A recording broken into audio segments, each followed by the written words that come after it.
গণপ্রজাতন্ত্রী বাংলাদেশ সরকারের প্রধানমন্ত্রী তারেক রহমানের পররাষ্ট্র বিষয়ক উপদেষ্টা এবং ওসমানীনগর উপজেলা তথা সিলেটের কৃতি সন্তান হুমায়ুন কবির সম্প্রতি সরকারের পররাষ্ট্র প্রতিমন্ত্রী নির্বাচিত হওয়ায় সিলেটের বিশ্বনাথে বিএনপি ও অঙ্গ সহযোগী সংগঠনের উদ্যোগে আনন্দ মিছিল ও পথসভা অনুষ্ঠিত হয়েছে।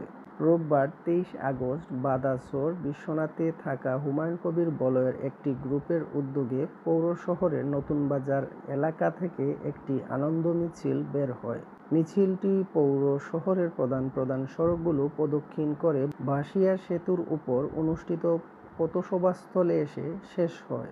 উপজেলা বিএনপির সাবেক সাংগঠনিক সম্পাদক ও লামাকাজি ইউনিয়ন পরিষদের চেয়ারম্যান কবির হোসেন দলা মিয়ার সভাপতিত্বে এবং উপজেলা যুবদল নেতা রুমেল আলীর পরিচালনায় পথসভায় বক্তব্য রাখেন উপজেলার অলঙ্কারী ইউনিয়ন পরিষদের সাবেক চেয়ারম্যান নাজমুল ইসলাম রুহেল, দেওখলস ইউনিয়ন পরিষদের সাবেক ভারপ্রাপ্ত চেয়ারম্যান খায়রুল আমিন আজাদ, বিএনপি নেতা জয়নাল আবেদীন, বাদশা মিয়া, সাজ্জাদুর রহমান সোহেল, খাজানশী ইউনিয়ন পরিষদ নির্বাচনে চেয়ারম্যান প্রার্থী বাদশা মিয়া ও যুবদল নেতা আমির আলী।